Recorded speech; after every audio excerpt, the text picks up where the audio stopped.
welcome to today's video. Today we are going to be talking about 5 steps that you can follow to hopefully find a great daycare for your child that gives you and your family peace of mind, and that no matter what age your child entering daycare is, you feel comfortable and they feel safe and have a good time. And if we're going to be leaving our little babies with people we probably don't know at first, then I hope that these 5 steps can help anyone out there who is beginning to search or perhaps had one daycare and is now looking for a new daycare. Give them some ideas and some guidelines of maybe the things they should be looking for or considering when looking for a daycare. So here we go. Before we get started, this topic is very important to me. 6 months ago, I started work full-time after being on maternity leave for my son, and prior to that I had never worked full-time.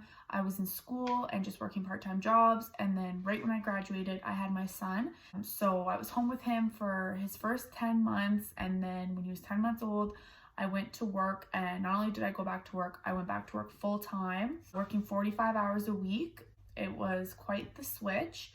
But before I went back to work, I obviously started researching daycares. And had there been a video with perhaps 5 clear steps on how I could find a daycare, maybe I would have saved myself some time. So I hope that this video is helpful for anyone who was in my position that I was just in 6 months ago. So starting with the first thing you're going to want to do when you start looking for a daycare is you are going to want to determine the type of on paper guidelines, policies, the logistics of what's going to work for you. So before you even get into the type of activities they're going to be doing at the daycare or anything like that, you want to really think about your logistics. So you're going to have to think about what type of job you have, what hours you work, what policies are going to be okay with you and your family, and which policies are not going to be okay with you and your family. Leading into that, you're also going to want to just think about if you want to have your child in a center-based daycare with perhaps many daycare instructors and many children, or a home-based daycare with probably only one person watching your child, but then less children at the home. So these are some things you're going to want to think about. And some examples of this is the hours, as I mentioned. If you are working shift work, you might have to find, more of a babysitter style, more of a very come-as-you-go style daycare versus the typical, this daycare center opens at 7 a.m. It closes at 5:30 p.m. For your people who work kind of 9-to-5 jobs. Going on hours as well, the price difference. If you have your child in daycare for more than 8.5, 9 hours, how much does the price jump? Do they even allow that? Some daycares might not allow that. So you're really going to want to think about what hours you work, if they're consistent, if you have a partner who can make up for if you have irregular hours so that they can still be in a quote-unquote regular daycare. And then different daycares have different policies. So if you work a job where you can't always necessarily get out right as the clock strikes 5, sometimes center-based daycares have rules that for every minute you're late, you owe them $15. Whereas a home-based daycare, they maybe not as strict. They might be. It's something you're going to want to talk about when you even first get started. Typically, the center-based daycares are a bit more strict. They're a bit more regular hours. At least where I live, I don't believe we have any 24-hour daycare centers. I think in the United States they may have some like that, but at least I've never heard of that here in Ontario where I live. And then different policies. So for example, when I first started with my daycare, I am at a home-based daycare, and originally I thought she was only going to be able to take me for 2 months until September started and her regular kids were going to come back. It ended up being that I could stay with her the whole time. But when I first started with her, I didn't ask her some questions that I didn't even think about until I started interviewing for what I thought was going to be the second daycare when September hit. So for example, when I was interviewing for that second daycare, one of the ladies said to me, I give each parent 2 days a month where they can either call their child in sick or take a vacation day, and they don't have to pay me for those days. So if you work a job where you have like sick days and you take a day off and then you want to keep your child home at her daycare, you could do that up to 2 times a month. What I then came to find out once my child ended up staying with the original daycare was that she did not offer any policies like that. You paid for all your days unless she took days off. So there was no kind of like leaves. If you were to not take your child, you still paid for that day. Other rules, of course, like if they will direct the food based on your child's dietary restrictions. So on my daycare, for example, you cannot send any peanut butter or nut products, but she allows non-vaccinated children into the daycare, which I know for a lot of centers, don't forget mine's a home-based, but I know also a lot of home-based do not allow non-vaccinated children, but at this one, you don't have to be vaccinated. So, I mean, I think as though that's a very hot topic that we're not going to get into, as some people are starting to change how they think about vaccines. That's something you're really going to want to consider big time, because unlike school where you can get exempt, with a daycare, it's all private. So they make the rules, you just follow them, and you hope you find somewhere that their rules and your needs can meet in the middle. So that is the first step. Really think about what you need, what are non-negotiables for you, what you can afford, the type of job you have, the type of hours you work, the type of child you have. That's a really good starting point, and then you can move on to I would say not the less important things, sorry, my cat's here, but the less important things, but the less of the non-negotiables, if you want to say. Okay, so number 2, you are going to want to ask them about the expectations that they have of you and that you have of them. What I mean by this is I work 8 to 5, which means I have between 7:30 and 5:30. Worst comes to worst, I can drop my son off as early as 7:30 and pick him up as late as 5:30. Because of this, my daycare is great in that as long as I pack a breakfast, she will feed him the breakfast, and then she provides 2 snacks and a lunch. You could run into a situation where the daycare it wants to feed the kids 1 meal. So, you might be dragging your kid out of bed an extra half an hour early to feed them breakfast because the daycare provider will not feed them breakfast. Those are some of the expectations you're going to want to know. It ties into similar with policies, but to me, it's like these are things you could still work around. Like if you had to feed your kid breakfast before you go, then you would just do so. As I mentioned, that when I was interviewing secondary daycares, when I thought I'd have to switch, she said that she would provide 1 meal and then she would feed 1 other meal. So if you needed to go later, like at dinner time, she will feed your kid lunch, but then you would just pack dinner. So it's kind of the opposite. So maybe you start later in the day, you pick your child up later in the day. So that's something you're going to want to make sure you know, so that obviously your kid is getting fed 3 meals a day, etc., etc. This is also a time you might want to talk about what types of foods that they provide. Like I like to hear that, they're going to eat fruit and some healthy snacks and stuff, but I'm not too concerned because I know he eats healthy at home and I always pack him a healthy breakfast. And I trust my daycare a lot. So the whole trust thing, right? More expectations is what's going to happen with the diapers and the wipes. Who provides that? Typically, unless it's like a nanny or, just one-on-one daycare, the parents always have to bring their own diapers and wipes, and then the daycare provider will just tell them we're running low. I typically just buy a huge box and give them a whole sleeve. And at my daycare, she has a little box for each of the children with their diapers and their wipes and a mat that she provides for them. And then I just put diaper cream and lotion in his backpack, and if she can use it if she needs it, but it always stays in the backpack. But in his cubby is his diapers, wipes that I provide, and then the mat that she provides for that. So, and one more just that's worth mentioning is if your child's on formula, if you have to prep all the bottles beforehand, or if they are willing to do it. When my son went to daycare, he was not on formula. He was like just drinking regular milk.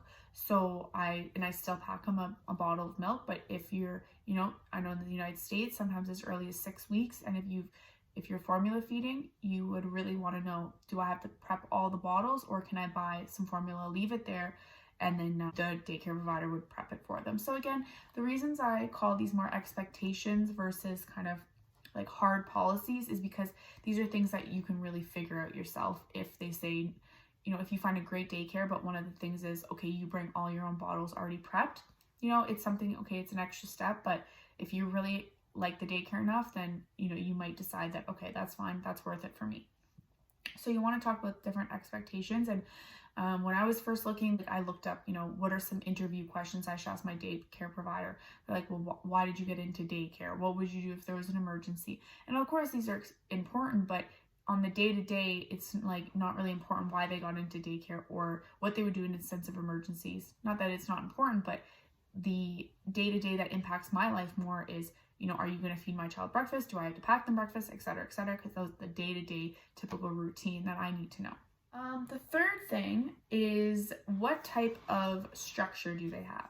So again, when I was first looking out, not really something I thought about. I wanted to see the sleeping areas, but what kind of structure is there? Does the daycare go off of a kind of a curriculum in that from this time to this time we listen to music, or we do art, we eat lunch, we nap, or is it more kind of like free based? So do they go out? Do they do activities? Does it all vary all the time? Is it kind of just whatever they feel like doing that day? If that's something that's important to you, like if you are really big on structure and routines, then you might want to really have an idea of what do you want your child to be doing every day. Do you want them to be making sure they're kind of eating lunch at the same time and napping every day, so that either you can mimic that on the weekends or on the days off? Or are you okay with kind of whatever happens as long as they're safe? I know I've been to, McDonald's and Tim Hortons, and there's all these little kids, not all these little kids, but 3 or 4 kids, and you can tell they're out with their daycare teachers. So it's like, are you comfortable with that? I guess that might be more of a policies kind of thing now that we're getting this detailed. Are you okay with your daycare provider taking your child out, or is that not something you're okay with? More on to this structure versus kind of like free play. What's important to you? Is there something you want to follow so that you can also follow it, or are you okay with things changing? I have a general idea of what they do. I know that they eat lunch around a certain time, they all nap at a certain time, they eat their snacks around a certain time. My son often, I would say every other day, comes home with a little craft or drawing in his backpack. So I know they do a lot of crafts. So I don't know if she has a set time for that. These are things that, I don't really care. Not that I don't care, but I'm just so happy that he's getting to do these things with someone who genuinely takes the time to either buy the art supplies or do this or do this. So I would say ours is kind of a mix. Number 4 is, when you're looking for a daycare, you might want to go during actual daycare hours. If you can find a provider who will let you go during the day, some people might think this is too disruptive, but I think it's very beneficial if you can go during the day and actually see in action what's happening.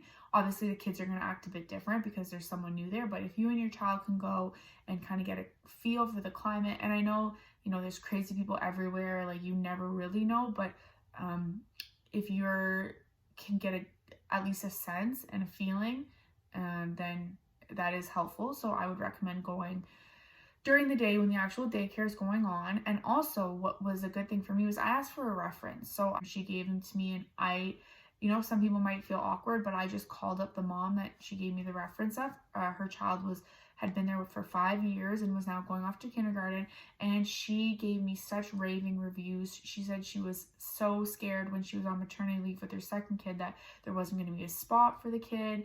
Or she said that no fears. And as a first-time mom with a 10-month-old, I was very nervous. I was very upset at first, but she assured me, she said, all those feelings will go away with this daycare provider. So that really helped asking for a reference. So try to get a climate yourself, not just what they're telling you, but try to talk to the other parents if you can, and go during daycare is going on. And sometimes you just won't know. You could do all this and you won't know until you know what I mean? It's one of the biggest decisions of your life if something goes wrong. But if something doesn't go wrong, then really it's kind of just a blip of time. They're not going to be in daycare for that long. It's not going to be the end of the world. As much as it might seem like it when you're having to make that decision, if it's good, then it won't even matter. It's not going to impact them so much. They're little kids. But if it goes bad, then I completely understand. That 1 in a million chance that something bad happens, it doesn't make it any less nervous. But as you build that trust, you will kind of let go a bit, and you'll realize okay, I don't need to, check in every single day. Because at the beginning, I was texting my daycare provider, twice a day, oh, how did he nap? How long you nap for? What he ate? How much he ate? But now, like, I don't even ask. Not that I don't care, and if something funny happens, she'll tell me, but it's not that same feeling of, oh, I wonder what's going on. And that probably ended about 4 months into it. It probably took a good 3 or 4 months before that trust was built. It happens, right? When you're picking them up, when you're dropping them off, you chat for a few minutes, and you get more and more of a sense of the type of person that you're leaving your child with. So at least that was my experience. And that just leaves me, I've kind of tied both point 4 and 5 together, but reassess 2 weeks in, reassess a month in. You'll want to know, back to the policies, if you want to leave, you'll want to know how you can get out, if it's like a 2 weeks notice or whatever it is. But if you don't sign a contract, then there's not really, I don't think really anything they can do. Reassess, go with your motherly or your fatherly instincts of what's going on. I can't claim to know every stat about daycare, but I think most people are good, like as cliche as that sounds. Most people, I think, get into it for the right reasons. The media scares us with the stories of, you know, kids getting poisoned and things like that, but I think the general consensus is that people who do daycare are some of the most patient and understanding that they're being trusted with a stranger's child, and they don't take that responsibility lightly. I don't think most people want to hurt you or hurt your child, but just reassess. If something feels wrong, or if your child can speak, don't like kind of diminish what they're saying. Take it seriously and reassess. But if everything feels good, maybe there's a reason, you know, you got to let go of that guilt. If you're still feeling guilt, you know, maybe for that, and maybe that's something that you'll want to reassess, and that's something I'm going to talk about in another video. Reassessing working and mom guilt and leaving your child at daycare, and like a bunch of factors that comes with balancing working full-time, being a mom or being a dad. But that's drink every time she says reassess. Say, don't be afraid to reassess. So you're always doing what's right for your child and yourself and your family, because as much as, like I said, if it's good, it doesn't really matter. When they're 10, 15 years old, they're not going to go back and say, like, oh, when I was, you know, 1.5 to 3 years old, I was in daycare, or I don't know, at least I don't think so. Like, I was in daycare when I was little, and I think I'm pretty similar to my siblings who were not in daycare when they're little, but to each their own. But if something goes bad, then that's a different story. But just reassess, just trust yourself. Don't feel like you're locked in with one person if it's not going well. But if it is going well, like, be so grateful that you've kind of found this person, because that's how I feel. Gratitude and just peace of mind knowing that I don't have to worry, and there's definitely that trust. The trust was almost right off the bat, and it's only gotten stronger and stronger. So leave below if you guys have any questions for me. I would love to answer any questions you might have about finding the right daycare, or some things that maybe you want to know, what do I wish I would have known before I started the daycare. I think I've touched on some things, but if there's anything that you guys want me to dive further into, just let me know. And I really hope you guys will come back for my next video. All right, I'll talk to you later. Bye.